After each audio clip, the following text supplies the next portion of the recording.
Hi అండి. అందరికీ నమస్కారం. Welcome to my channel. ఈ వీడియోలో ఏపీ ప్రభుత్వ పెన్షనర్స్ అందరికీ ఇప్పుడే అందిన తాజా వార్త. పూర్తి వివరాలు వీడియోలో తెలుసుకుందాము. వీడియో అయితే ఎక్కడ గాని స్కిప్ చేయకుండా ఎండ్ వరకు చూసేయండి. ఇన్ఫర్మేషన్ పూర్తిగా అర్థమవుతుంది. అలాగే వీడియో చూస్తున్న ప్రతి ఒక్కరు వీడియోకి లైక్ చేయండి ఫ్రెండ్స్. ఈ వీడియోని తోటి ఉద్యోగ పెన్షన్ మిత్రులతో అయితే షేర్ చేయండి. కొత్తగా మన ఛానల్‌ని చూస్తున్న వారు ఇంకా ఎవరైనా సబ్స్క్రైబ్ చేసుకోకుంటే వెంటనే మన ఛానల్‌ని సబ్స్క్రైబ్ చేసుకోండి. దీని ద్వారా నేను చేసే లేటెస్ట్ వీడియోస్ అన్నీ మీ వరకు రీచ్ అవుతాయి. ఇక ఆలస్యం చేయకుండా వివరాల్లోకి అయితే వెళ్ళిపోదాము. ఫ్రెండ్స్, ఇక విషయానికి వచ్చినట్లయితే ఏపీ పెన్షనర్లకు అత్యంత ముఖ్యమైన సమాచారం అన్నమాట. ఆంధ్రప్రదేశ్‌లోని ప్రభుత్వ పెన్షన్ పొందుతున్న పెద్దలందరికీ ఇది ఒక ముఖ్యమైన సమాచారము. అడిషనల్ క్వాంటమ్ ఆఫ్ పెన్షన్ అనేది ఒక పెన్షనర్ వయసు ఆధారంగా అదనంగా లభించే ఒక పెన్షన్ అన్నమాట. అయితే ఈ యొక్క ప్రయోజనం ఏ తేదీ నుంచి మంజూరవుతుంది అనేది చాలామందికి ఇంకా స్పష్టత అయితే రావటం లేదు. సో, దాని గురించి తెలుసుకుందాము. మూల చట్టపరమైనటువంటి విధానం ఇలా అయితే ఉంటుంది. పెన్షనర్ వయసు 70, 75, 80 సంవత్సరాలు లేదా అంతకన్నా ఎక్కువ కాలంలో ప్రవేశించిన వెంటనే ఆ వయసు నిండే నెలలోనే మొదటి తేదీ నుంచి అడిషనల్ క్వాంటమ్ ఆఫ్ పెన్షన్ అనేది మంజూరవుతుంది. ఉదాహరణకు ఒక పెన్షనర్ యొక్క డేట్ ఆఫ్ బర్త్ మే 14వ తేదీ కాగా ఆయన మే నెలలోనే 75 సంవత్సరాలు నిండితే ఆయనకు అడిషనల్ క్వాంటమ్ ఆఫ్ పెన్షన్ మే 1వ తేదీ నుంచే లభిస్తుందన్నమాట. అంటే మే 14వ తేదీ తర్వాత నుంచి కాకుండా ఆ నెల మొదటి రోజు నుంచే అడిషనల్ క్వాంటమ్ ఆఫ్ పెన్షన్‌కు అర్హులవుతారు. అదేవిధంగా పుట్టిన తేదీ నెలలో ఎప్పుడు అయినా సరే వయసు మైలురాయిని చేరితే ఆ నెల మొదటి తేదీ నుంచే అడిషనల్ క్వాంటమ్ ఆఫ్ పెన్షన్ అనేది అమలవుతుంది. ప్రస్తుతం ఆంధ్రప్రదేశ్ రాష్ట్ర ప్రభుత్వం మంజూరు చేస్తున్నటువంటి అడిషనల్ క్వాంటమ్ ఆఫ్ పెన్షన్ వివరాలు ఈ విధంగా ఉన్నాయి.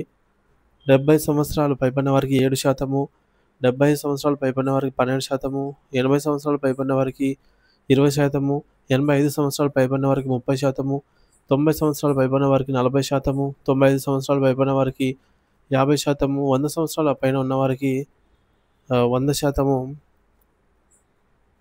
సో, ఈ విధంగా 100 సంవత్సరాలు దాటిన వారికి 50% వస్తుందన్నమాట. సో, ఇక్కడ చేంజెస్ అయితే చేయాల్సింది. సో, ఈ విధంగా అయితే ఉంటుందన్నమాట. ఈ శాతాలు అంతిమ బేసిక్ పెన్షన్ పైన వర్తిస్తాయి. సో, అంటే మన యొక్క బేసిక్ పెన్షన్ ఎంతైతే ఉంటుందో దానిపైన వర్తిస్తుంది. సో, మరి అప్లికేషన్ లేకుండానే లభిస్తున్న అడిషనల్ క్వాంటమ్ ఆఫ్ పెన్షన్ అంటే మనకు ఏక్యూపీ వర్తించిందంటే మనం ఎక్కడ అప్లై చేయాల్సిన అవసరం లేదండి. గతంలో పెన్షనర్లు AQP additional quantum of pension పొందాలి అంటే సబ్ ట్రెజరీ కార్యాలయానికి రాతపూర్వక దరఖాస్తు చేయాల్సి వచ్చేది. కానీ ఇప్పుడిప్పుడే ఇన్ఫర్మేషన్ టెక్నాలజీ ఆధారంగా పుట్టిన తేదీ ఆధారంగా ఆటోమేటిక్‌గా ఈ అదనపు లాభం జమ అవుతోంది. అయితే కొన్ని సందర్భాల్లో ఇది జమ కాకపోవచ్చు. దానికి కూడా కొన్ని ప్రధాన కారణాలైతే ఉన్నాయి. మొదటిది వీటిలో పుట్టిన తేదీ వివరాలు సబ్ ట్రెజరీలో నమోదు కాకపోవడము. సో, చాలామందికి సర్వీస్ పెన్షనర్స్ పక్కన పెడితే ఎక్కువ ఫ్యామిలీ పెన్షనర్స్ అయితే ఈ యొక్క సమస్యను ఎదుర్కొంటున్నారనమాట. కొంతమంది ఫ్యామిలీ పెన్షనర్స్‌లో ఎక్కువ మంది లేడీసే ఉండటం వల్ల వారికి ఈ యొక్క అడిషనల్ క్వాంటమ్ ఆఫ్ పెన్షన్ ఉంటుంది అనేది కూడా తెలియని వారు ఎంతోమంది. సో, అలాంటి వారికి డేట్ ఆఫ్ బర్త్ నమోదు కానట్లయితే వారికి ఎప్పటికీ అడిషనల్ క్వాంటమ్ ఆఫ్ పెన్షన్ అనేది రాదు. కాబట్టి మనం ముందుగానే మన ఫ్యామిలీ పెన్షనర్స్‌కి ఇబ్బంది కలగకుండా డేట్ ఆఫ్ బర్త్ అవన్నీ కూడా సరిచూసుకొని లేకపోతే జత చేయడం మంచిదండి. ఇక ఫ్యామిలీ పెన్షనర్లకు పుట్టిన తేదీ స్పష్టంగా అప్డేట్ చేయకపోవడమే ప్రధాన కారణము.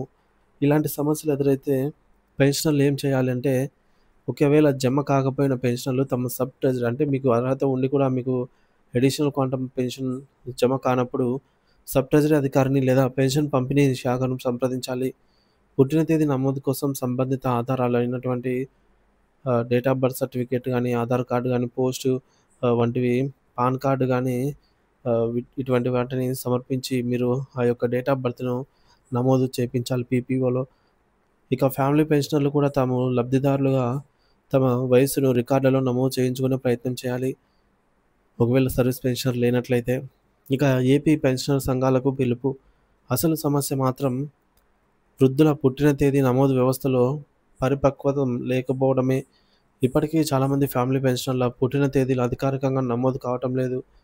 పెన్షనర్ల సంఘాలు, ఉద్యోగ సంఘాలు ఈ అంశాన్ని సీరియస్‌గా తీసుకొని ప్రభుత్వానికి సరైన విధంగా వివరించి పరిష్కారం చూపించాల్సిన అవసరం ఉంది. సో, మొత్తంగా అడిషనల్ క్వాంటమ్ ఆఫ్ పెన్షన్ అనేది పెన్షనర్లకు వయసు ఆధారంగా లభించే చట్టబద్ధమైన హక్కనమాట ఇది. ఇది అప్లై చేసుకునేది కాదు. ఇది మనకు రావాల్సిన హక్కు లాంటిది. ఇది పుట్టిన తేదీ ఉన్న నెల మొదటి రోజులోనే నుంచే అమలవుతుందనమాట. సో, మనకు పుట్టిన తేదీతో సంబంధం లేకుండా ఆ మంత్‌లో పుట్టిన తేదీ ఏ రోజున్నా సరే ఆ నెల నుంచే అడిషనల్ క్వాంటమ్ ఆఫ్ పెన్షన్ అనేది వర్తిస్తుంది. సమస్య ఉన్నవారు తక్షణమే సంబంధిత అధికారిని కలవండి. ఒకవేళ డేట్ ఆఫ్ బర్త్ గాని ఇవన్నీ నమోదు కాకపోతే. ఒకవేళ ఎవరైనా ఎలిజిబిలిటీ ఉండి కూడా అడిషనల్ క్వాంటమ్ పెన్షన్ అనేది మంజూరు కాకపోతే తక్షణమే సంబంధిత అధికారిని కలవాలి. సంఘాలు ఈ అంశంపై చొరవ చూపి ఫ్యామిలీ పెన్షనర్ల హక్కుల కోసం కృషి చేయాల్సిన అవసరం ఎంతైనా ఉంది.